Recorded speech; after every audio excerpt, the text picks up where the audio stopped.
ការផ្ដល់ជូនកាដូពិសេសពី Isuzu Truck Cambodia សម្រាប់រដូវកាលបុណ្យណូអែលនេះគឺអតិថិជនចំណេញជិត$2,500សម្រាប់អតិថិជនជារថយន្តដឹកទំនិញ Isuzu ចំណូល1តោនកន្លះចំណូល2តោនកន្លះចំណូល3តោនកន្លះនិងចំណុះ5តោនតើលោកអ្នកត្រៀមខ្លួនរួចជាស្រេចហើយឬនៅក្នុងការចាប់ផ្ដើមអាជីវកម្មសូមអញ្ជើញមកទទួលយកបទពិសោធន៍ផ្ទាល់ជាមួយនឹងរថយន្ត Isuzu ដែលរឹងមាំសន្សំសំចៃជាពិសេសគឺគុណភាពស្តង់ដារពីប្រទេសជប៉ុនហើយការផ្ដល់ជូននោះរួមមានទទួលបានទឹកប្រាក់ត្រឡប់មកវិញ$2,000ស្លាកលេខ1ឈុតនិងការថែទាំ2ដងដោយឥតគិតថ្លៃសូមកុំឲ្យឱកាសដ៏ល្អនេះកន្លងផុតទៅឲ្យសោះសូមអញ្ជើញមកកាន់អគារតាមបង្ហាញរបស់យើងខ្ញុំនៅថ្ងៃនេះដើម្បីទទួលបានការផ្ដល់ជូនក៏ដូចជាបើកបរសាក់ល្បងពួកយើងនៅទីនេះរងចាំលោកអ្នក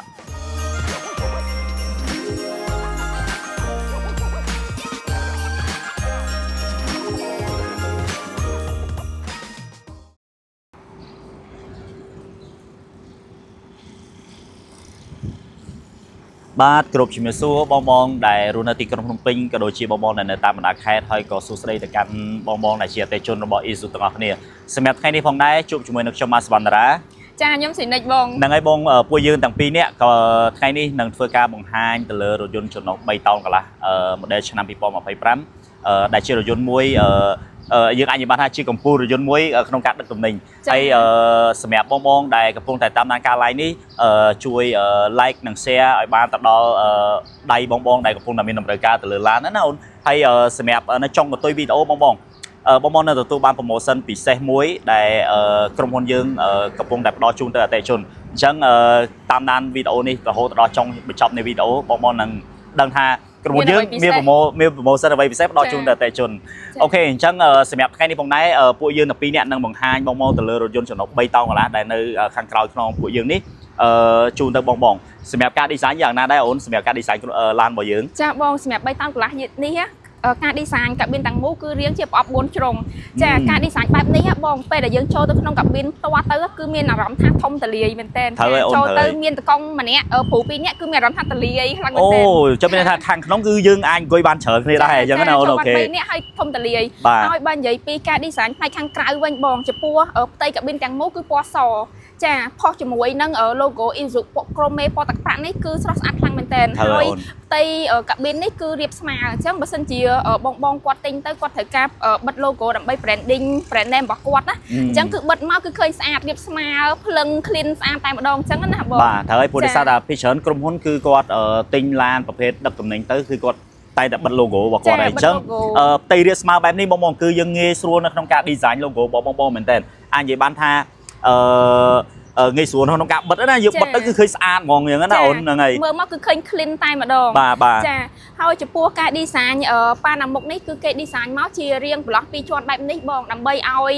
ពេលដែលយើងរត់ឡានទៅគឺខ្យល់ហ្នឹងឆ្លងកាត់ម៉ាស៊ីនបានច្រើនត្រូវហើយអូនចាធ្វើឲ្យម៉ាស៊ីនហ្នឹងមិនងាយឆាប់ឡើងកម្ដៅទេបងអញ្ចឹងធ្វើឲ្យម៉ាស៊ីនយើងហ្នឹងរត់ធូរដែរបាទចា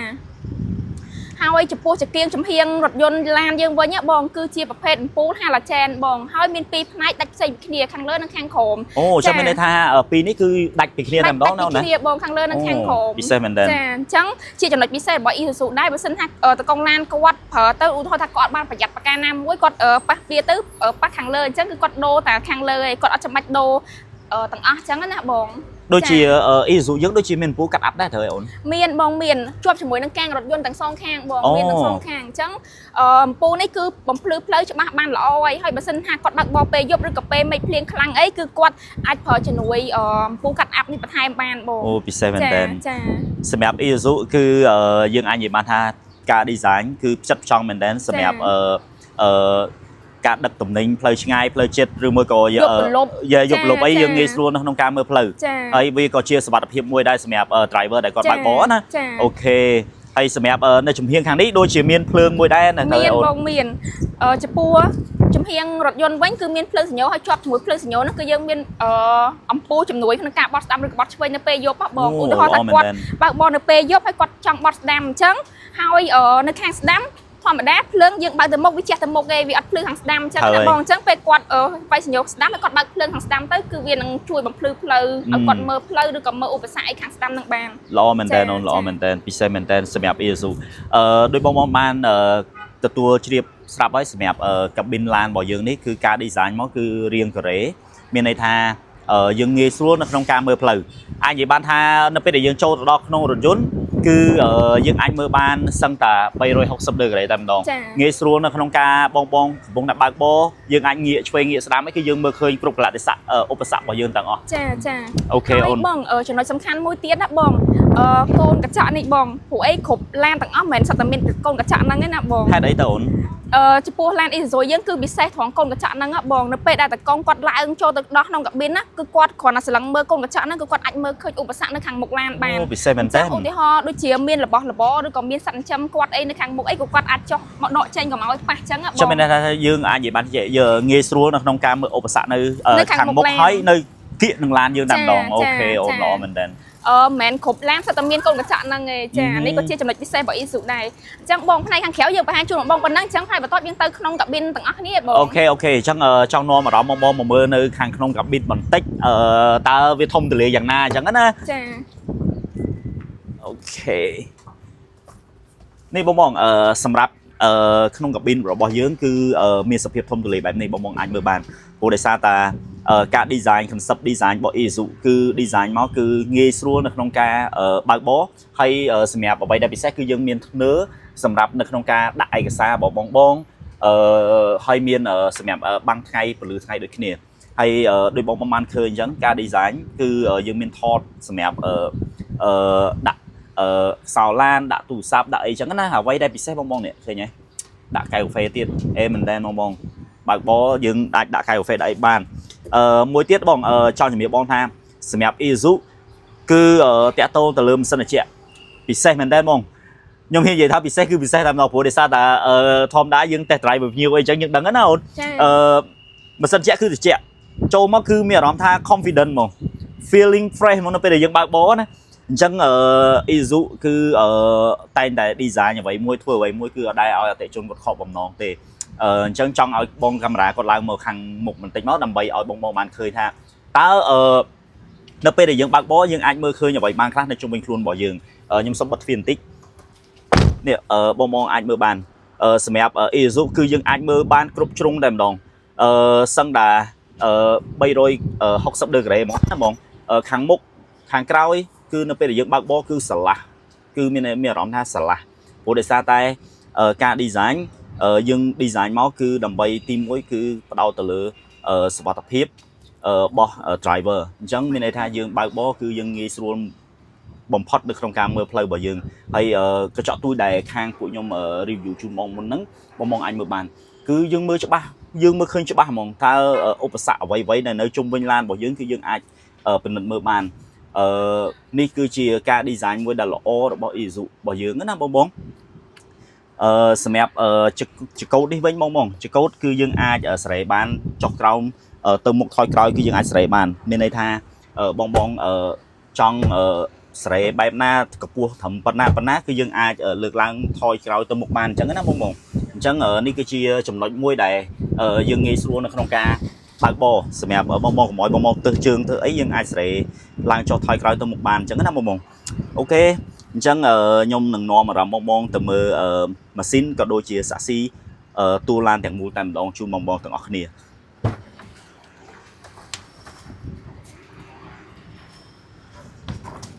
អូខេចាបងផ្នែកខាងក្នុងកាប៊ិនគឺបងបានរៀបរាប់ជូនបងយ៉ាងក្បោះក្បាយមែនតើហ្នឹងហើយអូនប្រូដេសាតែជាទូទៅនៅពេលដែលយើង review ឡានជូនទៅតែជូនដើម្បីឲ្យគាត់មានអារម្មណ៍ថាកក់ក្ដៅតើឡានរបស់យើងជួនកាលគាត់អត់មានពេលមកមើលទេអញ្ចឹងគាត់មានពេលបានត្រឹមតែ scroll ទូរស័ព្ទមើលការreview របស់យើងអញ្ចឹងណាអញ្ចឹងអ្វីដែលយើងចង់និយាយជូនដល់តែជូនគឺយើងចង់និយាយពីចំណុចដែលយើងមានពិសេសផ្ដល់ជូនដល់តែជូនបងសម្រាប់3តោនកន្លះនេះគឺបំពាក់ដោយម៉ាស៊ីន4ដំណើរការសម្រាប់កម្លាំង horsepower 121 HP មានន័យថា100 គីឡូឡាននេះយើងចំណាយប្រេងអស់ត្រឹមតែពីចន្លោះពី12ទៅ13លីត្រទេអញ្ចឹងវាជាការចំណាយមួយដែលល្អមែនទែនសម្រាប់បងដែលកំពុងតែមានតម្រូវការទៅលើប្រភេទរថយន្តដឹកណាហើយសម្រាប់ប្រភេទ3តោនកន្លះនេះបងគឺធន់មែនទែនអាចនិយាយបានថាសឹងតែបងប្រើតកូដនិយាយអញ្ចឹងណាអូនព្រោះ Isuzu គឺ យើងដឹងស្រាប់ហើយថាតាក់ទងទៅលើគុណភាពតាក់ទងទៅលើភាពធន់រឹងមាំគឺល្អមែនតើហើយសម្រាប់សាក់ស៊ីបងឃើញហើយសាក់ស៊ីនេះគឺយើងធ្វើពីដៃថែបហើយសម្រាប់ចន្លោះបែបនេះបងឆ្ងល់ថាហេតុអីបានតួសាក់ស៊ីIsuzu ភាគច្រើនមិនភាគច្រើនទេសឹងតែទាំងអស់តែម្ដងគឺមានចន្លោះបែបអញ្ចេះចេះចន្លោះបែបនេះបងគឺទី1គឺវាងាយស្រួលនៅក្នុងការយើងដំឡើងទ្រុងយើងអត់ឲ្យខូចទ្រុងឬមួយក៏ខូចតួសាក់ស៊ីយើងទេយើងអត់អាចចុះទេអានេះគឺចុះពីរោងចក្រមកហ្មងណាហើយសម្រាប់ភាពរលាស់បែបនេះនៅពេលដែលយើងដឹកធ្ងន់វាជួយឲ្យសាក់ស៊ីរបស់យើងរលាស់អញ្ចឹងត្រូលទម្ងន់បានធ្ងន់មែនតើអូខេហើយតាក់ទងទៅលើធុងសាំងបងមិនបាច់បារម្ភទេអត់ខាតជើងយើងទេមកពេញ reservoir នេះគឺយើងផ្ទុកបានរហូតដល់100លីត្រគឺច្រើនមែនតើហ្នឹងហើយយើងងាយស្រួលនៅក្នុងការបងអត់ឈប់ចាក់សាំងតាមផ្លូវតាមអីចឹងណាអូនមុនគាត់ទៅខេត្តច្រើនដូចថាទៅខេត្តម្ដងច្រើនខេត្តចឹងណាហើយឆ្ងាយចឹងគាត់ចាក់តាមម្ដងគឺងាយស្រួលសម្រាប់គាត់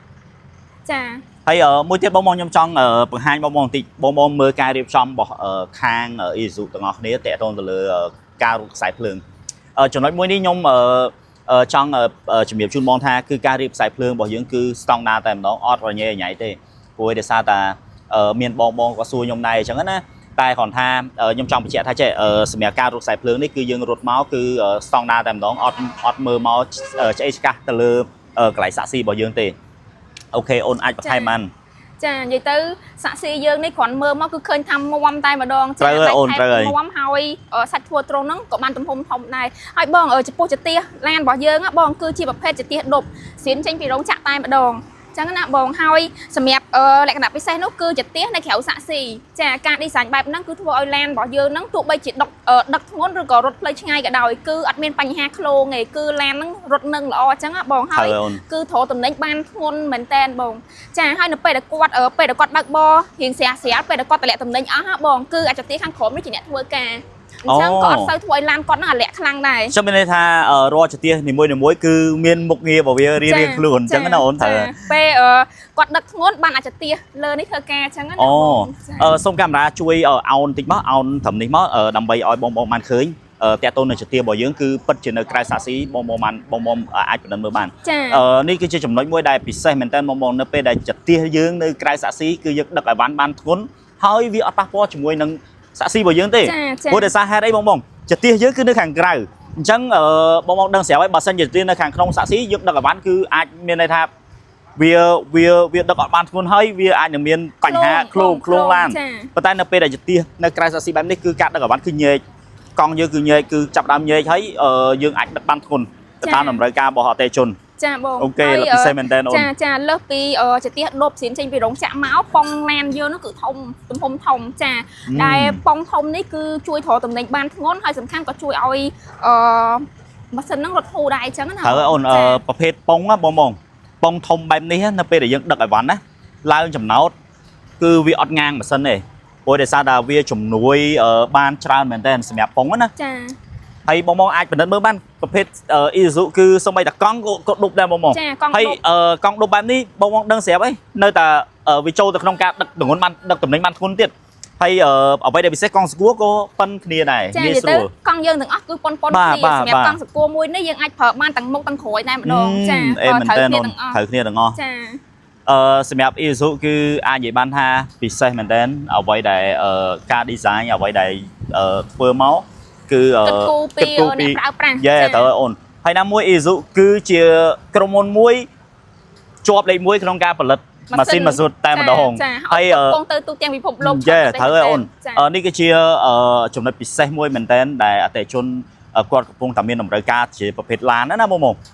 កំពុងតែដើរមើលឡានមិនដឹងថាគួរទិញឡានអីយកទៅប្រើបងមកមើលនៅ Isuzu សិនមកចាំធ្វើការសម្រេចចិត្តតាមក្រោយឥឡូវនេះយើងមានស្តុកឡានគ្រប់គ្រាន់សម្រាប់បំពេញតម្រូវការរបស់អតិថិជនចាយើងមាន promotion ចុងឆ្នាំផ្ដល់ជូនទៅអតិថិជនយើងមានផលិតផលដ៏ល្អសម្រាប់ផ្ដល់ជូនទៅអតិថិជនដូចគ្នាវាគឺជាចំណុចមួយដែលអាចឲ្យបងអាចធ្វើការពិចារណាបានណាព្រោះដោយសារតែគាត់គិតដល់ពេលដែលគាត់ទិញឡានគាត់ត្រូវគិតអូនទី1តើយើងទិញឡានទៅខ្លាចឡាននឹងប្រើមិនបានយូរខ្លាចខូចអត់សូវធន់Isuzu បងគ្រប់ model ពី1តោនកន្លះរហូតដល់15តោន ទៅតាមអាជីវកម្មរបស់បងតម្រូវការរបស់បងប្រភេទធ្ងន់ប្រភេទទូចគឺបងអាចពិចារណាបានអញ្ចឹងណាធនស្រាធនមធ្យមយើងមានស្តុកទាំងអស់ហ្នឹងហើយអូនអញ្ចឹងសម្រាប់តួសាក់ស៊ីយើងបាននិយាយបានច្រើនដែរហើយអញ្ចឹងបងអាចមើលបានសម្រាប់ stop របស់យើងគឺនៅពេលដែលយើងការ design មកគឺច្បាស់ល្អងាយស្រួលនៅក្នុងការសញ្ញោសុំផ្លូវឬមួយក៏អាចនិយាយបានថាបត់អីគឺវាភ្លឺច្បាស់ងាយស្រួលក្នុងការមើលតើតោនឹងទ្រុងតើយើងអាចធ្វើបានប៉ុន្មានដែរអូនចាបងចំពោះទ្រុងប្រភេទឡាន3តោនកន្លះនេះបងសាច់ទ្រុងគឺយើងធ្វើបានទំហំធំបណ្ដោយរហូតដល់5ម៉ែត្រចាទទឹង2ម៉ែត្រ2តឹកកម្ពស់2ម៉ែត្រ2តឹកយើងអាចលួចបាន2ម៉ែត្រ2តឹកកន្លះអីក៏បានដែរអូពិសេសមែនតើធំមែនតើអាចនិយាយបានថាទំហំប៉ុណ្ណេះអាចចូលលក្ខណៈថាដឹកបានច្រើនណាអូនខាតអត់ខាតជើងទេអត់ខាតជើងទេសុខបញ្ជាក់បងមួយទៀតបងសម្រាប់ Isuzu តាក់ទងទៅលើទ្រុងគឺយើងធ្វើបានទាំងអស់ទៅតាមតម្រូវការបងដែលកំពុងតែមានតម្រូវការបងចង់បានជាប្រភេទទូស្ងួតក៏យើងអាចធ្វើបានជាប្រភេទ cargo ក៏យើងអាចធ្វើបានប្រភេទបើកស្លាបប្រភេទទូត្រជាក់ប្រភេទបែនឡានស្ទូចស្តែនទឹកស្តែនព្រេងគឺយើងធ្វើបានទាំងអស់អញ្ចឹងមានន័យថាយើងមិនត្រឹមតែផ្ដល់សេវាកម្មទៅដល់អតិថិជនទេយើងមានទាំងគុណភាព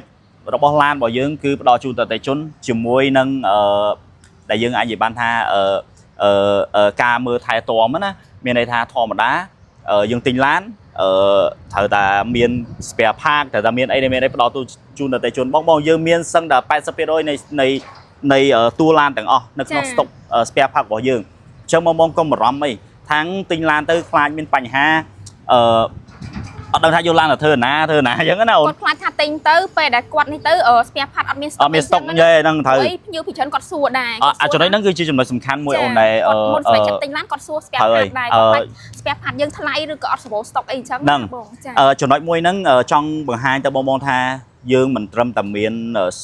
spare part នៅក្នុងទីក្រុងភ្នំពេញទេ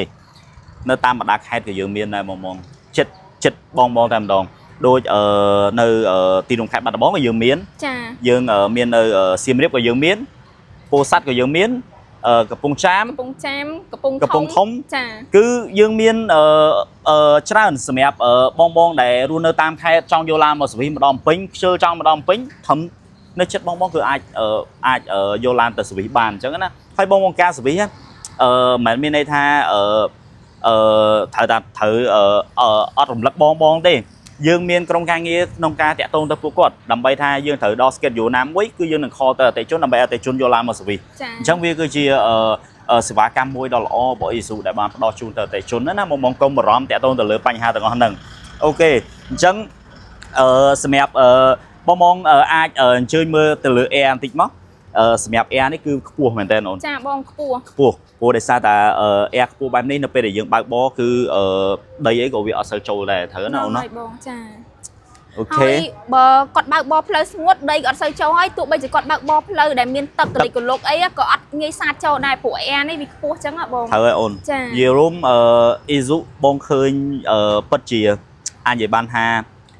រថយន្តមួយដែលល្អក្នុងការប្រើប្រាស់ណាអូនល្អក្នុងការប្រើប្រាស់មែនទែន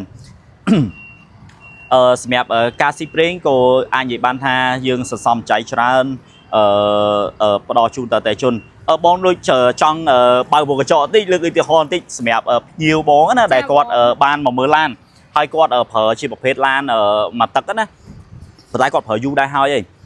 គាត់ដឹកពីកំពង់ឆ្នាំងមកពេញគាត់ជាអ្នករត់ឡានដឹកអវ៉ាន់ណាទៅមកព្រឹកអញ្ចឹងល្ងាចទៅវិញអញ្ចឹងណាអត់ឯងដឹងគាត់ចាយក្នុងមួយថ្ងៃគាត់ចាយប្រេងអស់$70គាត់ដឹក$70ហើយអញ្ចឹងអាហ្នឹងគាត់អត់រាប់បញ្ចូលទៅក្នុងការដែលគាត់ជួសជុលឡានទេហើយបើសិនជាពេលដែលគាត់ចាប់អារម្មណ៍ទៅលើ Isuzu យើងបានប្រឹក្សាយោបល់ទៅដល់គាត់យើងប្រាប់គាត់ថា100គីឡូឡាននេះវាស៊ីចន្លោះពី12ទៅ13លីត្រទេអញ្ចឹងបើសិនជាក្នុងករណីគាត់ជិះទៅមកក្នុងមួយថ្ងៃគាត់គិតទៅអស់តែ$30ជាងទេថា$35ចុះចាបងអញ្ចឹងគាត់សេវលុយបានឡើងចង់គុណ2អញ្ចឹងគុណ2ហើយចុះក្នុងមួយថ្ងៃចុះបើគាត់ចំណាយអស់រយៈពេលមួយខែចុះបើគាត់ចំណាយអស់រយៈពេលមួយឆ្នាំ អាហ្នឹងយើងអត់បូកទាំងការខូចឡានផងណា ហ្នឹងហើយបង បងអាហ្នឹងវាជាចំណុចមួយដែលបងគួរតែពិចារណាព្រោះដោយសារតាប្រភេទរថយន្តដែលសំចៃបែបនេះទី1គឺជួយសម្រួលអាជីវភាពរបស់បងយើងអត់ចំណាយលុយច្រើនទេ ចា ហើយមួយទៀតការខូចនិងការជួសជុលសម្រាប់រថយន្តរបស់យើងគឺយើងស្ថិតនៅក្នុងកញ្ចប់សេវាកម្មក្នុងការធានាជូនទៅអតិថិជនរយៈពេល2ឆ្នាំដូចគ្នាអញ្ចឹងណាអូន ចាបង ហើយនឹងដូរប្រេមសិនជូនទៅអតិថិជន2ដងដូចគ្នាទៀតអញ្ចឹងវាជាចំណុចមួយដែលពិសេសមែនតើបងដូចបងបានជំរាបពីខាងដើមវីដេអូអញ្ចឹងបើសិនជាបងកំពុងតែមានតម្រូវការជាប្រភេទឡានណាហើយកំពុងតែពិបាកចិត្តនៅក្នុងការពិចារណាតើគួរតែជ្រើសរើសយករថយន្តមួយណាយកមកប្រើប្រាស់បងមកមើល Isuzu សិនបងដើរមកមើលឲ្យឆ្អែតមួយតោនកន្លះរហូតដល់15តោនបងមើលចោះបងស្រឡាញ់មួយណាចាំធ្វើការសម្រេចចិត្តព្រោះដោយសារតែឥឡូវនេះប្រូម៉ូសិនតិចទៀតបងអូននឹងជំរាបបងថាតើ Isuzu យើងមានប្រូម៉ូសិនអីខ្លះសម្រាប់ដល់ជូនទៅពួកគាត់ណាអូន ចាបង អូខេឥឡូវកុំឲ្យខាតពេលយើងអញ្ជើញអារម្មណ៍បងមកខាងមុខសិនមកដើម្បីយើងនឹងប្រឹក្សាយោបល់បន្ថែមជូនទៅពួកគាត់ដោយបងបានជម្រាបអូននៅខាងមុនចឹងចាំបានថាឡាននៅពេលដែលយើងទិញយកទៅប្រើអ្វីដែលយើងបារម្ភបំផុតទី1គឺភាពធន់